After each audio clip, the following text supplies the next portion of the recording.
Teman-teman, ini mulai pagi tadi beredar semacam penjelasan lengkap dengan foto-fotonya para preman yang mengepung dan mengeroyok Ahmad Yusudin tadi. Ya, ini dapat dari Bung Ahmad juga tadi saya dapatnya ya. Oke ya, saya bacain dikit-dikit nih. Ini yang paling depan nih, preman otak pelaku pengeroyokan Ahmad Yusudin, bukan warga Kohok, pernah dipenjara karena terbukti bawa kabur dana dari kotak amal masjid. Malu. Kotak masjid bro, orang-orang nyumbang, lu bawa kabur.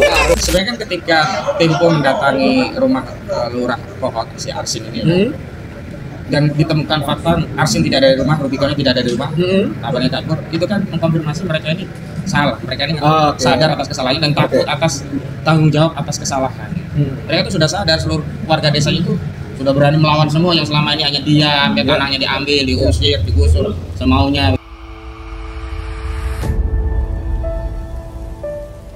Kita tahu kemarin teman kita ini mendapatkan persekusi bahkan pengeroyokan ya.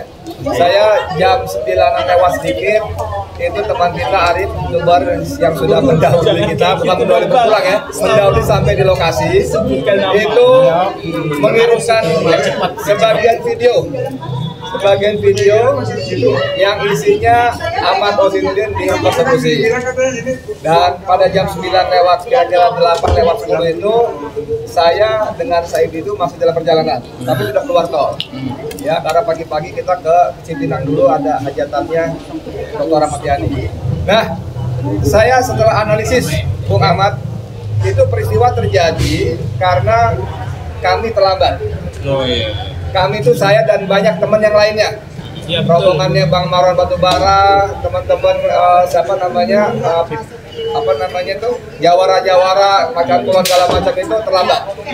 Memang salah kita lah, kita nggak bisa berkelit lagi, salah kita. Selain kita kalau mau agak bela diri, mau lokasi jauh, ya jauh sekali. Nah, Bung Ahmad, coba ceritakan pada kita, ini sebetulnya bagaimana peristiwanya sampai seperti itu. Karena tadi saya mendapat kabar dari Arif, sebetulnya nggak nyangka juga sampai seperti itu. Monggo, silakan. Bismillahirrahmanirrahim. Assalamualaikum warahmatullahi wabarakatuh. Ya. Yang pertama, tidak ada yang salah. Tidak ada yang salah dalam peristiwa yang oleh Allah Subhanahu Wa Taala sudah tentukan jauh sebelum kita ini diturunkan ya menjadi manusia sebagai khalifatul fil ardh. Jangankan peristiwa itu, daun yang jatuh pun Allah sudah, itu dari sisi hakikat.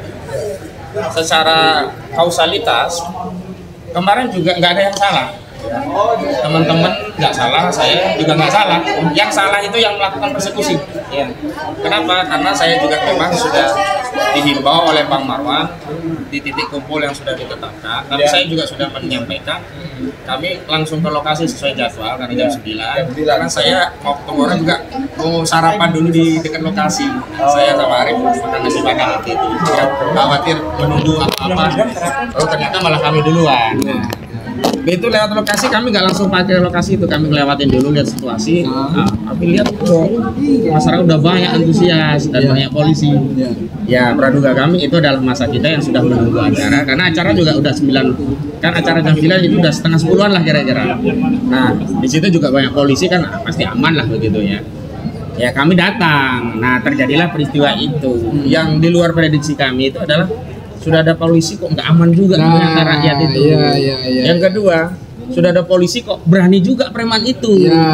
Ya kita kan bertanya, apa sih hubungan preman itu dengan polisi? Biasanya kan preman paling takut sama polisi gitu. Nah kok kemarin kok preman melakukan tindakan seperti itu tidak ada takutnya, bahkan ada polisi, bahkan ada kapolsek, bahkan kapolseknya Dedi R itu ngaku udah dipukul loh. Iya dipukul, tapi kok nggak diproses. Ya, biasanya kalau kita salah dikit aja langsung proses hukum gitu loh. Makanya kemarin saya minta loh, kalau polsek kalau dipukul ya proses hukum, gak usah mikirin saya, mikirin institusi kepolisian yang dijatuhkan, direndahkan oleh preman sampai dipukul kapolseknya gitu loh. Ya begitu. Nah saya kenapa kemarin melakukan tindakan perlawanan ya, dalam pengertian saya itu risih dibilang provokator dan sebagainya. Lawang saya itu satu hadir dalam kerangka undangan. Berarti kan ada warga yang memang menghendaki saya hadir, panitianya. Dan kalau dibilang, yo itu orang Munjung, asli kan orang Munjung bukan hanya preman itu. Yang lainnya kan juga ada. Kalau dia nggak menolak ya biarin aja dia menolak. Yang penting yang lainnya ngundang saya. Memang kalau yang lain ngundang ada satu yang menolak, saya nggak boleh datang. Yang kedua, saya kan lewat jalan itu milik publik, memangnya nggak boleh kalau bukan orang Muncung lewat jalan situ. Oh itu hak publik jalan. Yang ketiga, saya juga ingin menunjukkan emangnya mereka doang ya yang berani gitu loh. Kurang ajar kan itu kalau nggak kita lawan, kurang ajar gitu loh. Tapi sebentar, sampai titik berani ini saya harus takluk total ya, karena memang nyari sendirian ya.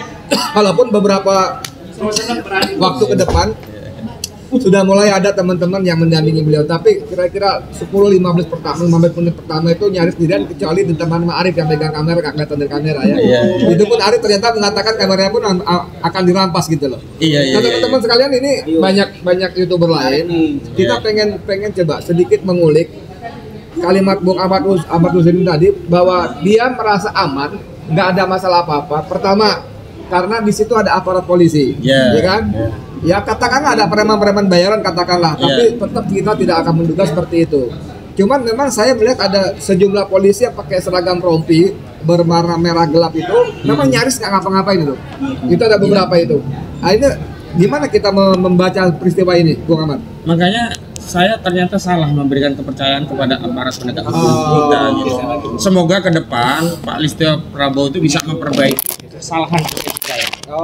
Tapi saya diskusi dengan banyak orang, ternyata apa yang saya anggap salah itu malah benar gitu loh.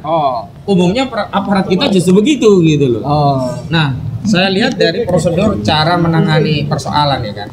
Semestinya kan preman itu yang dijauhkan dari saya dan membiarkan saya harusnya jalan. Bukan saya yang ditarik menjauh, premannya ngejar-ngejar saya. Ya, betul. Apa karena saya sendirian terus mudah ditundukkan, kemudian preman banyak, polisi takut sama yang banyak? Kan keliru juga, orang dia pakai seragam. Kecuali nggak pakai seragam, makanya ada tuh yang ada satu anggota saya, Kapolsek anggota saya. Siapa yang mau percaya kalau kayak gitu? Yang pakai seragam aja nggak dipercaya, apalagi yang nggak pakai seragam gitu. Nah itu yang saya kira pada ujungnya saya melihat ini masalahnya, meminjam istilahnya Pak Listo ya, masalahnya itu bukan di bawah, kalau ikan busuk ya dari atasnya gitu, ada kepalanya. Oke teman-teman, ini mulai pagi tadi beredar semacam penjelasan lengkap dengan foto-fotonya para preman yang mengepung dan mengeroyok Ahmad Husaini tadi ya. Ini dapat dari Bung Ahmad juga tadi saya dapatnya ya. Oke ya, saya bacain dikit-dikit nih. Ini yang paling depan nih, preman otak pelaku pengeroyokan Ahmad Husaini, bukan warga Kohot, pernah dipenjara karena terbukti bawa kabur dana dari kotak amal masjid. Malu. Kotak masjid bro, orang-orang nyumbang, lu bawa kabur. Waduh, dosanya apa murokap ini, double ya. Nah, ini ada foto lagi 2 orang. Keduanya preman pasar Paku Haji, pernah dipenjara kasur bongkar kios daging. Lalu ada lagi 2 orang lagi, keduanya preman rekrutan lurah Kohot, tukang ancam masyarakat untuk pembebasan lahan. Ya udah berapa itu? 5 orang. Ini yang keenam nih, preman kampung kaki tangan lurah Kohot, tukang ancam masyarakat untuk urusan pembebasan lahan. Lalu ini ada yang kacamata pakai topi, mata-mata lurah Kohot, sering berada di pihak masyarakat anti aguan.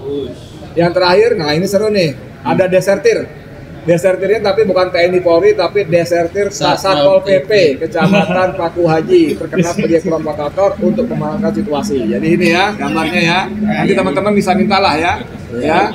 Nah Bung Ahmad, ini kan kalau kita baca keterangan ini, ujung-ujung ini meraih lurah desa Kohot di Arsin yang sekarang meraih entah kemana.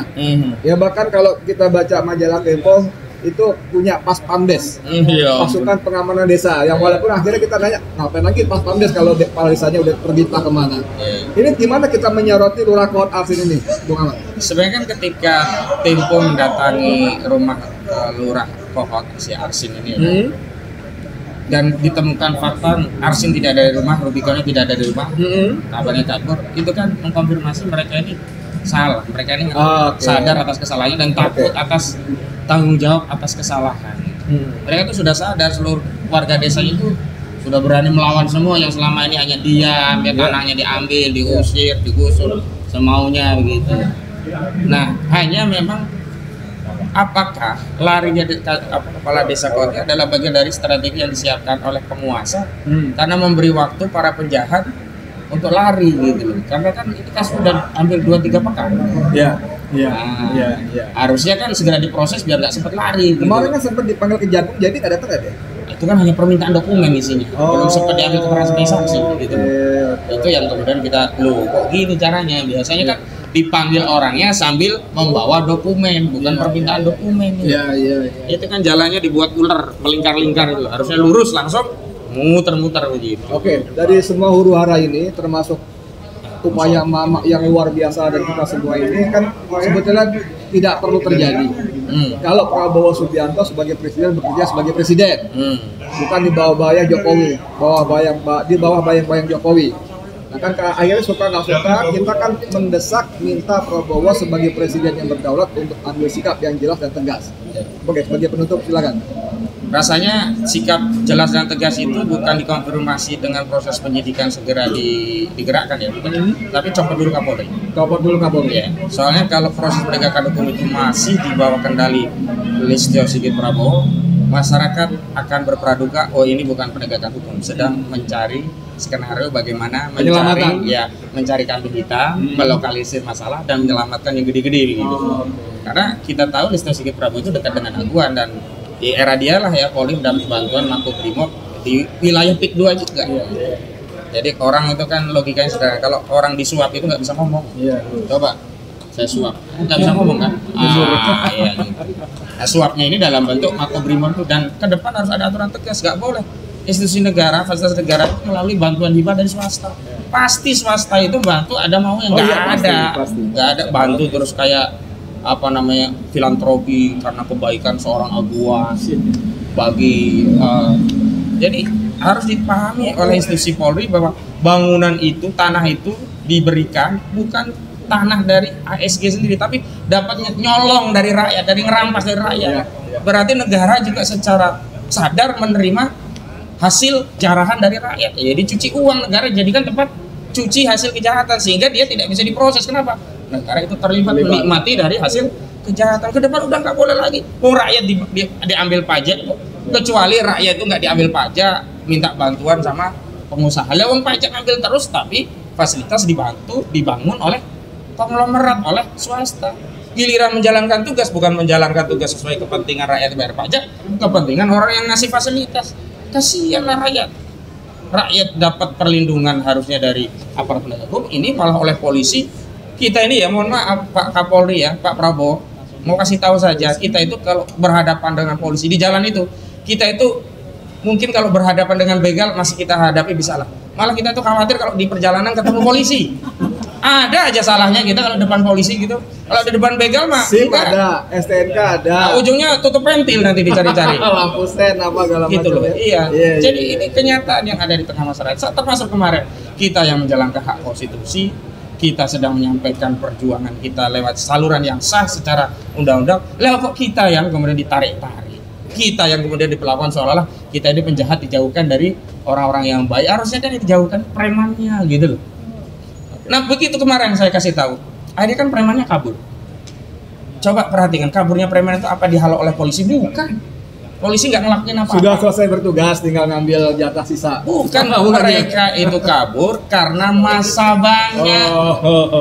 Kalau masa nggak banyak, tetap aja itu mereka akan tetap menguasai lokasi aksi gitu. Artinya apa? Hampir dikatakan nihil peran polisi untuk menghalau mereka. Nihil. Nah ini yang saya minta kepada masyarakat Banten, yuk kita berjuang bareng-bareng, karena memang mereka itu logikanya logika jumlah. Kalau kita banyak, nggak berani juga. Ya saya yakin mereka itu ya kalau sendiri-sendiri ketemu saya juga nggak berani. Karena bareng-bareng pun kalau nggak dilindungi aparat nggak berani juga, karena mereka tahu akan dilindungi aparat, berani songong gitu. Karena itu ya memang harus kita bersatu, harus kita viralkan tuh wajah-wajah orang yang ngaco. Oke. Gitu. Cukup ya soalnya kita. Terima kasih banyak Bung Ahmad, semoga menjadi amal soleh di mata Allah. Kita semua Allah berikan ampunan dan pertolongan dalam perjuangan. Amin. Amin. Saya Edi Mulyadi untuk KPN. Assalamualaikum warahmatullahi wabarakatuh. Waalaikumsalam warahmatullahi wabarakatuh.